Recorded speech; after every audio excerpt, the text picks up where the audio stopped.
masuk di golden numbernya, yaitu cari produk yang penjualannya bisa nyampe 50.000 tapi saat ini penjualannya 10.000 doang atau 15.000. Nah, ini penjualan kalau teman-teman masuk di momen yang tepat, teman-teman bisa loncat pendapatannya, gitu ya.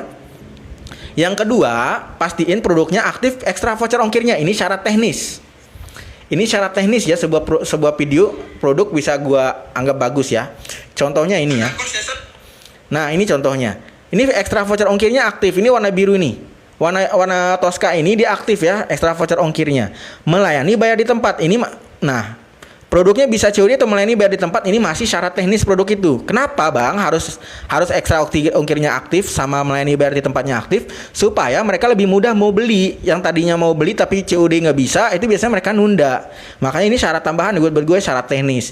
Yang keempat, cari produknya yang nggak terlalu banyak dijual di live streaming, apalagi dijual di live streaming top kreator atau dijual barbar oleh top kreator buta. Contohnya apa, Bang? Kenapa lu hindari? Itu permainannya jatuhnya ke supply. Mana dia contoh tadi ya? Mana ya? Aduh, gue gak ketemu lagi videonya. Misalnya ini ada Raffi Ahmad jualan kasur, teman-teman hindari kasur itu ya. Kemungkinan besar orang-orang bakalan beli di Raffi Ahmad daripada teman-teman, kecuali dia mainnya jarang-jarang ya, teman-teman masuk di situ. Nah, yang ketiga, yang selanjutnya adalah kriteria tambahan supaya maksimalin pendapatan. Cari yang komisinya lumayan. Cara ngecek yang komisinya gimana, Bang? Cara ngecek komisinya tadi. Nah, komisinya dicek di sini ya, teman-teman angkat. Nah, ini ada tulisan komisi 2.000 misalnya.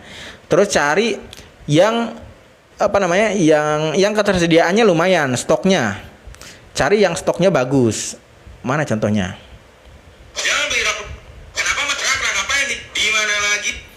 Nah, ini stoknya di mana lihatnya, Bang? Jadi teman-teman jangan ngasal ngambil produk ya. Nanti teman-teman videonya FYP tapi stoknya cuma 400. FYP habis. Nah, cari yang ribuan atau belasan ribu. Yang ketiga apa, Bang? Cari yang ratingnya 4 sama komentar teratasnya bagus. Ratingnya 4 sama komentar teratasnya bagus, gitu ya. Ini ratingnya tinggi 4,8 bagus banget. Cari komentar teratasnya 10 teratas minimal, itu udah bagus semua, gitu ya. Nah, yang paling penting sebenarnya yang high demand ya. Cari yang high demand produk. Kalau bisa low supply.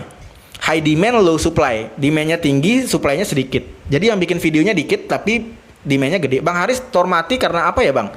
Bang Haris Store mati karena apa ya, Bang? Itu karena gue matiin, Kakak. Karena gue nggak aktifin lagi. Sebenarnya masih ngasilin uang sampai sekarang, tapi gue udah nggak ngupload lagi. Makanya gue sebut akun mati ya. Dikit lagi 600 nih, mantap. Lanjut terus Kakak toko Madam. Tapi jangan lupa Kakak ngupload video juga di sana ya. Nanti kalau nggak aktif percuma juga. Soalnya kan ada syarat 28 hari terakhir aktif kalau nggak salah. Riset produk pakai apa, Bang? Kalau gue sekarang masih pakai TikTok doang ya. Cari di beranda yang penjualannya masih menurut gue high demand dan masih ada peluang. Kemudian cari yang di store di marketplace produk. Cari di marketplace produk ada produk nggak yang potensial gitu ya, yang pemainnya dikit. Gue nyarinya yang pemain gedenya dikit, kemudian demandnya gede. Udah sesimpel itu sebenarnya ya logikanya. Cuman kan kalau pemula, apalagi teman-teman yang nggak pernah jualan itu gue ngomong begini simple tapi membingungkan pasti. Saat ini promosi iklan nggak ada patokan ya. Kalau ada video yang naik itu gue bisa ngabisin 300.000 sehari bisa. Bang, saya ojol, kalau ambil audien ojol doang. Oh iya, mantap nih. Salam satu aspal, Bang. Gue juga ojol dulunya ya waktu zaman kuliah ya. Gue ngojol juga zaman kuliah. Kalau misalnya teman-teman terlalu spesifik ke ojol, misalnya gue nggak saranin ya. Terlalu kecil demandnya nanti teman-teman. Cari misalnya spesifik tapi pengendara motor gitu ya, jangan ke ojol. Kalau mau spesifik. Konten apa ya, Bang? Video pertama. Kakak explore, kontennya itu di-explore. Jadi jangan terlalu banyak nanya sih menurut gue ya. Coba amati konten orang, Kakak langsung praktek.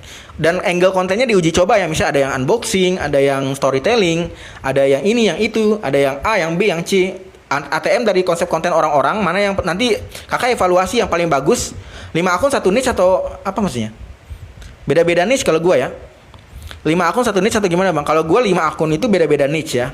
Misalnya di Kari Store itu kan dulunya bukan toko perabot ya, itu toko otomotif, jual helm, jual pompa, jual.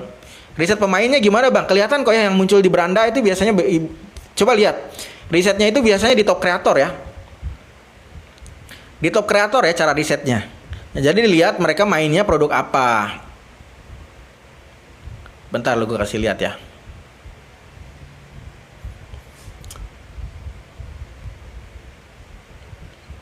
Nah, teman-teman masuk ke bawah, masuk ke afiliasi, cari yang akun top kreator. Ini kreator teratasnya. Nah, teman-teman cek ke sini. Ya, teman-teman cek ke sini.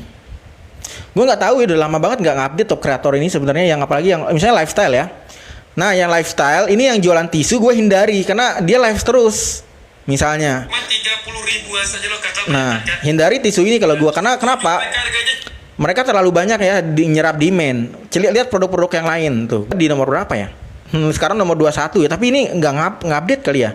Rumah Karis itu nomor 21, tapi ini udah lama banget nggak ngupdate. Nih gue curiga dia error nih. Jadi misalnya teman-teman kalau akunnya apa, misalnya akunnya, kalau akun teman-teman misalnya akun Mom and Babies, kalau ada yang laku di top kreator tergede, dia live streaming terus produk itu, teman-teman hindari produk itu ya. Itu kalau gue ya. Kenapa? Karena gue cari produk yang supply-nya dikit. Supply itu apa bang? Videonya yang berkeliaran di TikTok tuh dikit. Jadi kalau teman-teman bikin video produk itu, kemungkinan video teman-teman bisa jadi menang gitu loh. Dalam artian bikin konten yang bagus, videonya ngangkat, saingannya dikit.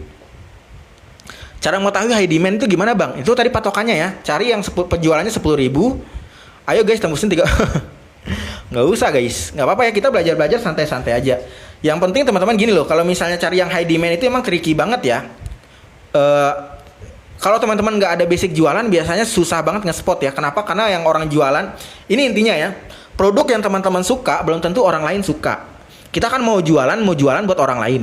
Jadi teman-teman hindari objektivitasnya, itu jangan dilempar ke teman-teman. Tapi posisikan teman-teman sebagai audiens. Kalau audiens gue jualin produk ini, mereka suka nggak ya produk ini? Audiensnya yang minat produk ini berapa banyak? Siapa aja? Misalnya apa ya? Apa contohnya ya? Misal oke, gue ada gitar, gue mau jual gitar, gue suka banget gitar, tapi gitar ini apakah terbukti high demand atau enggak? Atau gue cuma pengen jual gitar karena emang gue suka gitar doang? Nah itu pertanyaannya. Teman-teman posisikan berapa orang sih yang beneran suka gitar, dan gitar yang teman-teman mau jual itu harganya berapa? Apakah secara psikologi gitar itu memancing orang bakalan, wah ini gitar bagus, murah lagi. Nah kayak gitu contohnya ya. Contohnya misalnya, gampangnya sebenarnya kalau produk-produk misalnya di lifestyle itu, ini produk value-nya apa? Oh ini ternyata produk ini bisa nyala kipas angin yang bisa nyala pas mati lampu. Nah teman-teman pikirin, wah dibutuhin enggak sama orang produknya. Kalau teman-teman ngerasa itu dibutuhin sama banyak orang, itu high demand produk, itu kemungkinan bisa diangkat jadi high demand produk. Tapi kan teman-teman pemula itu susah banget. Makanya gue saranin cari penjualan yang di atas 10.000. Itu biasanya produk-produk yang memang sudah terbukti high demand. Bentar ya. Bentar dulu. Misalnya ini, ya teman-teman lihat di sini penjualannya berapa? Nah penjualannya 10.000, walaupun harganya agak mahal, tapi ini udah terbukti high demand. Ya, tapi kalau misalnya pemula, jangan cari yang 100.000 ke atas ya, saran gua ya. Cari dulu yang di bawah 100.000 ya, karena secara psikologi barang-barang yang mahal itu susah dijual. Apalagi kalau pemula biasanya mainnya kan belum ngerti tuh. Nah tapi ini contoh aja, ini 10.000 laku berarti ini high demand guys. Gitu ya, high demand produk. Nah, tapi ada syarat tambahan, gue ya coba lihat dulu ini penjualannya berapa. Ini 17.000, ini masih masuk, masih bagus. Kenapa? Karena ada namanya angka emas ya, gue sebutnya ya. Jadi sebuah produk itu dia ada angka jenuhnya. Jadi misalnya udah nyampe penjualan 50.000, udah trennya mulai turun. Walaupun ada beberapa produk yang saking gede demand-nya, penjualannya udah 100.000, penjualannya masih tinggi-tinggi aja. Tapi sebenarnya yang paling mudah di spot adalah cari yang 10.000 sampai penjualan 50.000. Teman-teman masuk di entry itu, bang apakah setiap akun punya kecocokan niche sendiri-sendiri? Iya, biasanya kayak gitu ya. Biasanya audiens pertama yang dilempar itu mempengaruhi juga sih menurut gua. Makanya gua kalau teman-teman audiensnya masih produknya random, nggak apa-apa random dulu. Nanti yang mana yang paling laku itu yang teman-teman fokusin. Rekomen satu akun post PT berapa bang? Gue saranin pemula 5 sih. Nggak tahu ya. Orang bilang gue itu bukan orang tim barbar ya. Tapi menurut gue 5 video per hari itu bukan barbar ya, bukan brutal ya. Yang brutal itu 15. Gue nggak sepakat pemula itu 15-10 video. 5 doang itu cukup. Jadi teman-teman punya waktu belajar lebih banyak daripada teman-teman ngupload 1. Itu kan sebulan teman-teman cuma ngupload 30 video. Berarti evaluasinya lama. Teman-teman evaluasinya lama nantinya. 3-5 udah bagus ya. Alhamdulillah aku niche random laku semua kak. Wih mantap. Gak apa-apa kakak, kalau niche-nya random masih laku gak apa-apa. Cuman nanti kakak bakalan percaya atau enggak ya, itu nanti teman-teman kalau ada perubahan algoritma itu keguncang akunnya. Kecuali teman-teman jual random dan personal branding dikuatin. Kalau mukanya udah nggak ada, personal branding nggak kuat, produknya random, teman-teman nanti ketika terjadi perubahan ya di akun di TikTok, itu bakal keguncang banget karena kan audiensnya nyampur-nyampur. 3 akun boleh dalam satu HP. Makanya untuk jangka panjang gue saranin selalu satu niche. Kecuali teman-teman mau bangun personal branding, itu beda lagi urusannya. Misalnya Bang Kodenis itu kan fokusnya bukan ke produk dia. Dia fokusnya ke mukanya dia, ke dianya, cara pembawaannya dia. Dia jual produk micin juga bakalan tetap bisa dijual. Karena dia punya attach-nya ke dianya, bukan ke produknya. Beda dengan akun gua, misalnya Rumah Karis itu kan gua sejujurnya gue siapin sebenarnya jadi akun faceless ya awalnya. Jadi sebagian besar video-video pertama gua, apalagi itu videonya cuman muncul wajah cuman pertama doang. Karena memang disiapin buat jadi akun faceless, makanya disiapin satu niche produk. Jadi yang ngumpul itu orang-orang yang beneran suka home living sama beneran suka produk-produk itu doang, sejenis. 3 video sehari bagus kok ya. 3-5 lah ya. 1 itu kalau menurut gue susah teman-teman evaluasi kalau pemula ya. Nanti lama evaluasinya. Boleh sepakat, boleh enggak ya. Cuman gue jangan lebih dari 5, tapi jangan kurang dari 3 sih saran gue. Kalau pemula ya. Kecuali teman-teman ya ada kerjaan lain, itu nggak apa-apa lama berkembangnya agak lama gitu ya. 5 VT itu produk sama atau beda Bang? 5 VT itu nggak apa-apa sama produk, nggak apa-apa beda ya. Tapi kalau gua biasanya ada misalnya video ada winning produk yang teman-teman lagi naik, 3 videonya lebih banyak itu produk yang laku terus. Yang 2 itu yang produk lain gitu ya. Supaya nanti tetap nahan winning produknya. Aku hari ini lagi nggak ada kerjaan sampai 10 video campur. Nggak apa-apa kakak, 10 video campur nanti kakak bisa tabung konten kan. Besok nguploadnya misalnya pas di hari break. Misalnya gini guys, jadi enaknya ngonten. Kenapa gue pribadi lebih suka ngonten daripada live ya. Kalau teman-teman ngonten ada opsi namanya teman-teman tabung konten. Ini gue nabung konten ya, ada 7 video yang udah gue buat. Karena besok 2 hari gue mau libur. 2 hari gue mau libur, ya udah gue udah tabung konten video-video sebelumnya yang mau gue upload. Enak nggak? Uang masuk, kerjaan kita bisa kerjain kapanpun ya. Kita bisa ngatur kerjaannya kapanpun. Walaupun gue memang ada rencana juga live streaming ya di Rumah Karis, cuman gue masih pertimbangin karena pakai co-host ya. Takutnya dia pelanggaran, itu yang gue takutin nih. Bang, kali-kali cek akunku dong, kurangnya apa? Boleh, toko murah nanti ya. Kok banyak banget ya yang ya? 2 akun boleh tampil muka dua-duanya Bang? Boleh. Ini gue akun tampil muka dua-duanya ya. Tapi akun yang ini memang belum sih. Akun yang Karis ini tempat gue live streaming ini.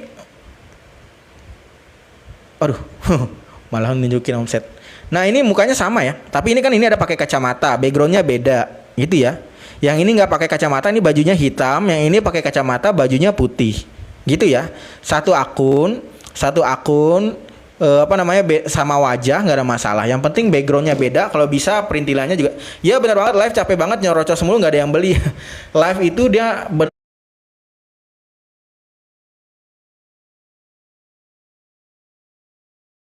mental sama ini siap tenaga. Bang, apakah winning produk perlu iklan terus? Kalau budgetnya ada nggak apa-apa diiklanin. Cuman kalau gue jarang-jarang ya. Kalau video udah FYP pergi FYP-nya gede, biasanya kalau diiklanin itu boncos sih biasanya ya. Jadi gue ya udah biarin aja. Yang penting bikin video yang lain ya. Produk winning tadi bikin terus videonya. Bikin terus aja videonya gitu. Misal di akun Rumah Karis ini winning produk gue masih laku sampai sekarang ya. Ini rak ini.